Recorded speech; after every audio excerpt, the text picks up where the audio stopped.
అయ్యా జగన్మోహన్ రెడ్డి గారు, ఈరోజు మీరు నెల్లూరు జైలు ముందు నిలబడి కొన్ని మాటలు మాట్లాడుతూ ఉన్నారు. మిమ్మల్ని సూటిగా అడగదలుచుకున్నాం. నువ్వే ఒక పెద్ద నేరస్తుడివి, నువ్వెళ్ళి ఇంకొక నేరస్తుడికి మద్దతు పలుకుతూ ఉన్నావు. ఇది ఏమాత్రం సమంజసమా? పిన్నెల్లి రామకృష్ణారెడ్డి గారి గురించి కొన్ని మాటలు మాట్లాడావయ్యా. నువ్వు నిన్ను సూటిగా అడగదలుచుకున్నాం. జగన్మోహన్ రెడ్డి, నువ్వు ఒక ఎమ్మెల్యేవి, ప్రస్తుతం ఒక మాజీ ముఖ్యమంత్రివి.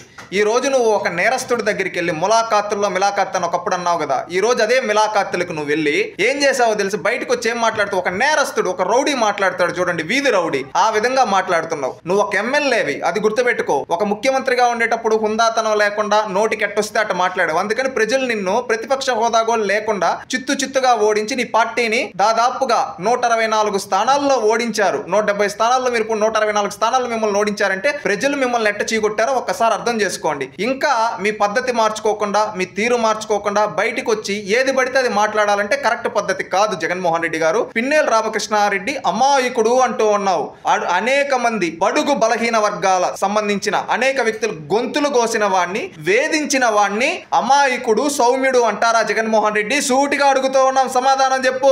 అదే విధంగా ఇంకొక మాట అంటూ ఉన్నావు, ఈవీఎం పగలగొట్టాడు. ఏమంటే అక్కడ ఓట్లు పడలేదు కాబట్టి పగలగొట్టాడు అంటున్నావు. నువ్వు నిజంగా ఈ మాట ఎలా అనగలుగుతున్నావు? నీకు నిజంగా ప్రజాస్వామ్యం పైన గౌరవం ఉందా జగన్మోహన్ రెడ్డి? ప్రజాస్వామ్యంలో ఒక ఈవీఎం పగలగొట్టడం అనేది అతిపెద్ద నేరం. అలాంటి ఈవీఎం పగలగొట్టిన వ్యక్తిని, అడ్డంగా దొరికిపోయిన దొంగని ఈ రోజు వెనకేసుకొని మాట్లాడుతున్నావంటే నువ్వు ఎమ్మెల్యేగా కూడా అనర్వుడివి.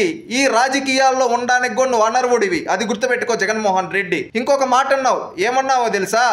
మేము హెచ్చరిస్తున్నాం చంద్రబాబు నాయుడు. ఏముంది, ఎందుకు హెచ్చరిస్తావు? రౌడీలను జైల్లో పెట్టినందుకు, భూ కబ్జాలు చేసిన వాళ్ళందరినీ మందలించి పేదవాళ్ళకి భూములు ఇస్తూ ఉన్నందుకు నువ్వు హెచ్చరిస్తావా?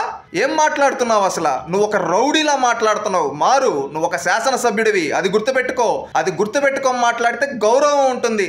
లేదు, నేను ఇట్టే మాట్లాడతా, నా తీరింతే. ఎందుకంటే మా తాత రాజారెడ్డి పెద్ద రౌడీ, బ్రిటిష్ వాళ్ళ కాడ పాలిగాడుగా పనిచేసిన రౌడీ, మా నాన్న రౌడీ, నేను రౌడీని, నేను రౌడీలాగే ఉంటా అంటే తెలుగుదేశం ప్రభుత్వంలో చట్టం తన పని తాను చేసుకొని పోతుంది. రౌడీలు జైల్లో ఉండాలి, మంచి వాళ్ళు బయట ఉండాలి. ఇది తెలుగుదేశం పార్టీ సిద్ధాంతం. నేను రౌడీజం చేస్తా, హెచ్చరిస్తా అంటే నీకు కూడా రేపు శ్రీకృష్ణ జన్మస్థానానికి వెళ్తారు జగన్మోహన్ రెడ్డి గారు. పద్ధతి మార్చుకోండి. మీకు నిజంగా చిత్తశుద్ధునుంటే పిన్నెల్లి రామకృష్ణారెడ్డి చేసిన తప్పుకి నువ్వు మద్దతు పలకుండేవాడివి కాదు. నువ్వు మద్దతు పలుకుతున్నావంటే ఈ రోజు ఏంటంటే నువ్వు ఇంకా పెద్ద రౌడీ అయి ఉంటావు. అందుకని చెప్పి మారు.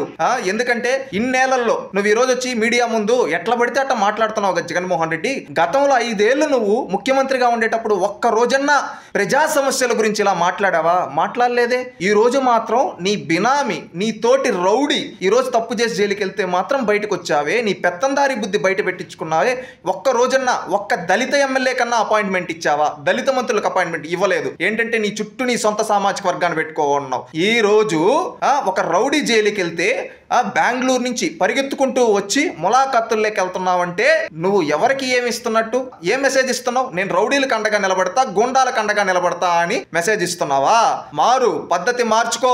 ప్రస్తుతం ఎమ్మెల్యేగా ఉన్నావు, ఇట్టే కొనసాగితే రేపు భవిష్యత్తులో ఆ ఎమ్మెల్యే పదవి కూడా పోతుంది. శ్రీకృష్ణ జన్మస్థానానికి వెళ్తారు జగన్మోహన్ రెడ్డి గారు. పద్ధతి మార్చుకోండి, మీ పెత్తందారి బుద్ధి మార్చుకోండి, ఈ హెచ్చరింపులు తగ్గించుకోండి, అవినీతి పరులకు అండగా నిలబడడం తగ్గించుకోండి. మీకు ఎంత చెప్పినా మారనుకుంటా. ఎందుకంటే నీలాంటి వాడికి, మూర్ఖులకి వినేట్టుగా ఉంటే నువ్వు ఎప్పుడో ప్రభుత్వంలో ఉండేటప్పుడే నీ తోటి మంత్రులు, అధికారులు చెప్పుండేట్టు వినుంటావు. ఆ విధంగా వినకుండా నెట్టు వచ్చావు. ఇంకా ఇట్టే పోతే భవిష్యత్తు ఉండదు. మారు, హుందాతనంగా ఉండు, గౌరవంగా ఉండు, ఒక ఎమ్మెల్యేవి. అది గుర్తుపెట్టుకొని మాట్లాడు. వీధి రౌడీలా మాట్లాడద్దు. ఫైనల్గా చెప్పేది నీకు అదే.